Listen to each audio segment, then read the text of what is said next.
All right, we're live here with SoonerCon. We're just gonna be doing some random interviews around and see what happens. You can go. Can you go through? All right, so your name is Dan, Yeah, my name is Dan. and this is your crap. Yes, it is.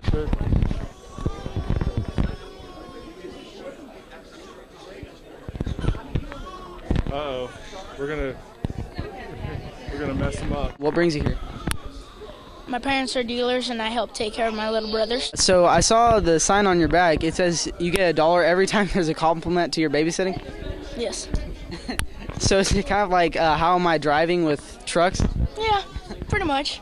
I started walking there every week, buying them with my allowance, and one thing led to another. And of course, buying one a week snowballed. So about how much percentage-wise do you think that you're keeping versus what you're selling? Keeping versus what, like 75?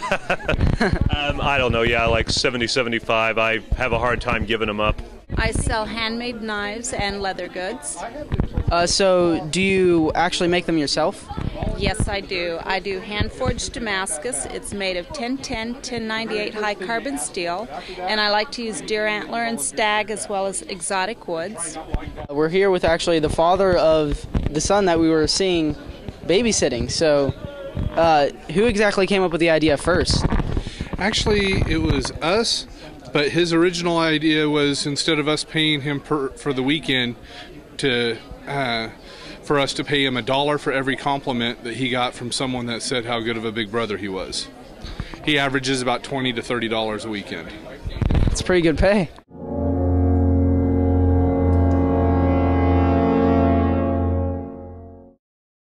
My name is Darian. And what exactly are you selling? I am selling Custom Cranium, which is my business, and these are the snuff stuffies. The osteo oddities. I used to collect roadkill. I used to like bones. I was in medical school, so I had affinity for osteological everything.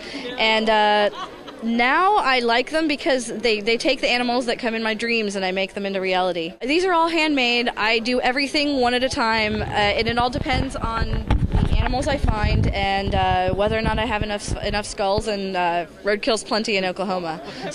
So where'd you get all the experience to make all these different tools and stuff? Well, part of it was it kind of came through the family line. My grandmother used to tool leather and make purses and wallets and that sort of thing, so I got all of her equipment.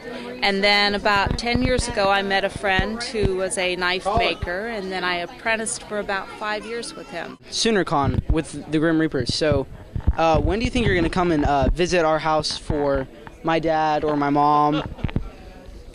They have a long time. You, on the other hand,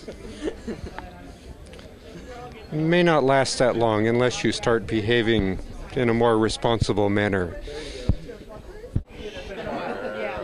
And are you dressed particularly as something? Yes, this is the closest I could get to a Sylvester McCoy's Doctor Who outfit, one of them anyway, the Seventh Doctor. I don't have the trademark question mark sweater on it. I'm still working on getting that made. Okay, so what are all your names? Steve Elliott. Chris Curtis. Dina Moore. And are you guys in a costume contest? No.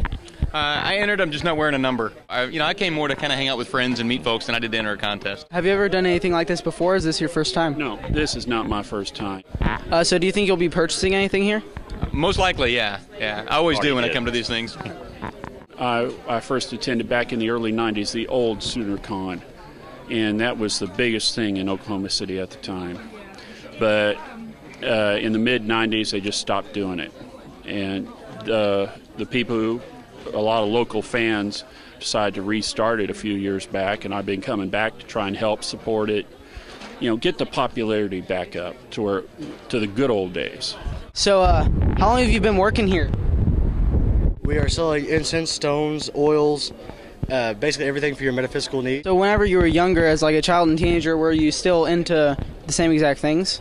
Oh yes. My mother kind of pushed that on me when I was younger, and of course, religious freedom and everything, and then it kind of just moved into me believing in a little bit of everything, and then I kind of like to express that with everyone else. What's your costume for?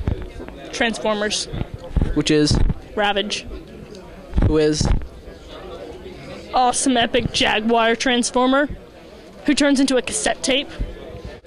He works with Soundwave, who turns into a tape deck, and he is Soundwave's buddy, and they work together.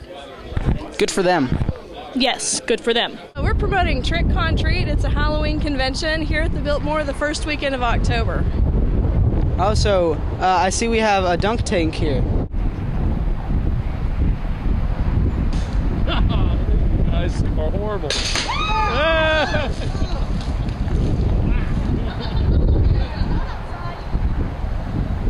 All right. That was pretty good. A little wet here, but good. I think this is dry clean only.